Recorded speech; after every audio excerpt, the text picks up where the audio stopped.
Tiniyak ng lokal na pamahalaan ang kaayusan sa Barangay San Pedro Cutud para sa taon ng Maleldo, kung saan gaganapin ang aktwal na pagpapapako sa krus. Mula sa San Fernando, Pampanga, may ulat on the spot si Haji Rieta. Haji.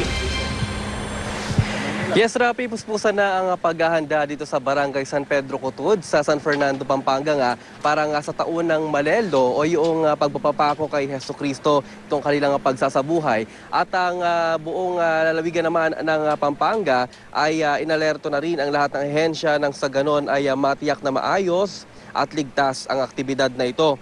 Ang 23 hectare na bakanteng lote sa Cutud ay nilagyan na ng mga barikada para hindi makalapit sa lugar kung saan ipapako ang ilang mga namamanata ang mga pupunta rito.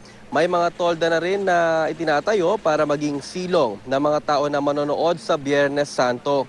Ayon sa PIO ng Pampanga Government, magpapakalat din ng mga pulis, hindi lang sa Cutud, kundi maging na rin sa mga lugar kung saan maraming tao nang sa ganon ay mapanatili ang kaayusan ng lahat.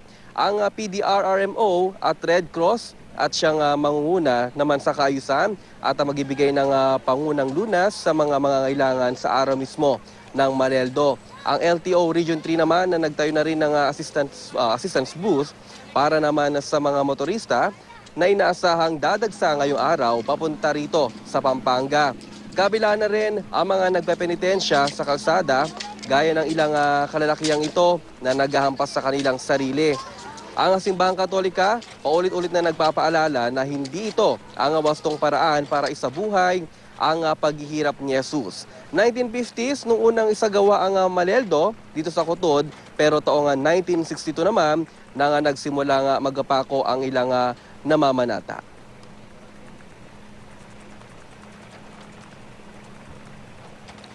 Sa nga, Rafi, ay talagang puspusan pa rin ang paghahanda rito at inaasahan na matapos hanggang bukas itong pagsa-set up dito sa lugar. At pakita ko lang, yan yung likuran. Sa aking likuran yan yung lugar mismo kung saan ipapako yung mga namamanata.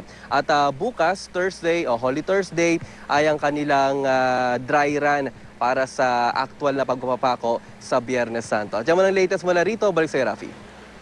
Maraming salamat, Haji Rieta.